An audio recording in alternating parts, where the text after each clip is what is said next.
بسم اللہ الرحمن الرحیم۔ السلام علیکم، میں ہوں آپ کی ہوسٹ سومیہ وسیم۔ میں امید کرتی ہوں آپ سب خیر و عافیت سے ہوں گے۔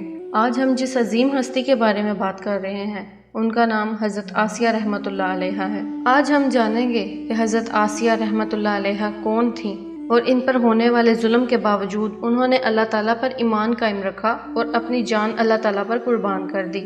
حضرت آسیہ رحمۃ اللہ علیہا نے اللہ تعالیٰ سے فرمایا، اے میرے پروردگار، میرے لیے جنت میں ایک گھر بنا دے، مجھے فرعون اور اس کے برے عمل سے نجات بخش دے اور ظالم قوم سے چھٹکارا بخش دے۔ حضرت نوح علیہ السلام کے پوتے مصرام بن الہم جس علاقے میں آباد ہوئے اس کا نام مصر پڑ گیا اور وہاں قبطی قوم پروان چڑھی اور فرعون کی حکمرانی ہو گئی۔ حضرت آسیہ رحمۃ اللہ علیہا بادشاہ مصر ریان بن ولید کی اولاد میں سے۔ آپ کا نسب کچھ یوں ہے: آسیہ بنت مزاحم بن عبید بن ریان بن ولید۔ یہ ریان بن ولید وہی ہیں جو حضرت یوسف علیہ السلام کے زمانے میں بادشاہ مصر تھے اور آپ علیہ السلام پر ایمان لائے۔ حضرت آسیہ رحمۃ اللہ علیہا مصر کے انتہائی ظالم اور جابر بادشاہ فرعون کی بیوی تھیں۔ بادشاہ وقت کی بیوی ہونے کے سبب آپ کے پاس مال و دولت کی کثرت تھی، لیکن اس کے باوجود آپ میں غرور و تکبر نہیں تھا، بلکہ آپ کا دل غریبوں کی مدد کے لیے سرشار رہتا اور ان پر شفقت اور مہربانی کے جذبے پر معمور رہتا۔ آپ دل کھول کر ان پر صدقہ اور خیرات کیا کرتے۔ فرعون چونکہ لوگوں کے ساتھ بہت ظالمانہ سلوک کرتا تھا، اس لیے آپ اس سے سخت بیزار تھیں۔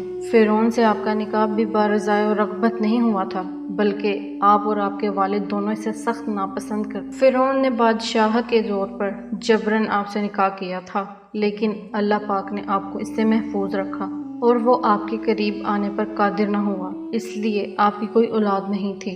اور بعض روایات میں لڑکی کا ذکر ملتا ہے، ممکن ہے یہ لڑکی لے پالک ہو، یعنی کسی دوسرے سے لے کر پالی گئی ہو۔ حضرت آسیہ رحمۃ اللہ کو یہ اعزاز بھی حاصل ہے کہ آپ نے حضرت موسیٰ علیہ السلام کا نام رکھا۔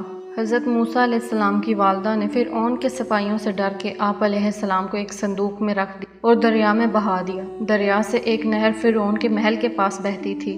یہ صندوق بہتا ہوا اس نہر میں چلا گیا۔ حضرت آسیہ رحمۃ اللہ علیہ کے حکم سے صندوق کو محل میں لا کر کھولا گیا۔ جب صندوق کھولا گیا تو اندر سے خوبصورت بچہ نکلا۔ قبطی زبان میں پانی کو منہ اور درخت کو سا کہتے ہیں، کیونکہ یہ صندوق پانی اور درختوں کے درمیان سے پایا گیا تھا۔ اس وجہ سے حضرت آسیہ رحمۃ اللہ علیہ نے آپ کا نام موسیٰ رکھا۔ حضرت موسیٰ علیہ السلام بچپن میں حضرت آسیہ رحمۃ اللہ علیہ کی گود میں آئے تو آپ نے حضرت موسیٰ علیہ السلام کے چہرے پر نور نبوت دیکھ کر آپ کو اپنا بیٹا بنا لیا اور فرعون سے کہا، جو اسے قرآن پاک میں یوں بیان کیا گیا ہے، یہ بچہ میری اور تیری آنکھوں کی ٹھنڈک ہے، اسے قتل نہ کرو۔ اس پر بدبخت فرعون نے کہا، تم اسے رکھ لو، مجھے اس کی کوئی حاجت نہیں۔ حضرت محمد صلی اللہ علیہ وسلم کا فرمان ہے، اگر آسیہ رحمۃ اللہ علیہ کی طرح فرعون بھی اس بات کا اقرار کرتا کہ یہ بچہ اس کی آنکھوں کی ٹھنڈک ہے تو ضرور اللہ تعالیٰ اسے ہدایت عطا فرماتے، جیسے آسیہ رحمۃ اللہ علیہ کو فرمائی۔ حضرت قتادہ رضی اللہ عنہ فرماتے ہیں، روئے زمین کے تمام تر لوگوں میں سے سب سے زیادہ سرکش فرعون تھا اور اس کے کفر نے بھی اس کی بیوی کو کوئی نقصان نہ پہنچایا، اسی لیے وہ اپنے زبردست ایمان پر پوری طرح قائم تھی اور رہیں۔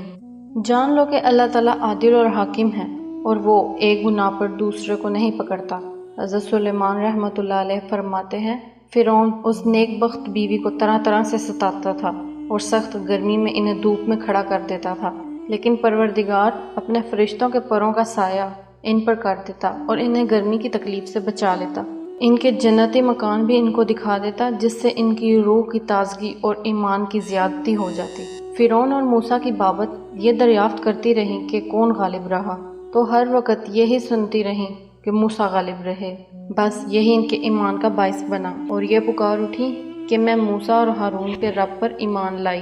فرعون کو جب یہ معلوم ہوا تو اس نے کہا، جو بڑے سے بڑے پتھر کی چٹان تمہیں ملے اسے اٹھا لاؤ اور اسے چت لٹا دو اور اس سے کہو کہ اپنے عقیدے سے باز آ جائے، تو میری بیوی ہے، عزت اور حرمت سے واپس لے آؤ، اور اگر نہ مانے تو چٹان اس پر گرا دو اور اس کا قیمہ کر ڈالو۔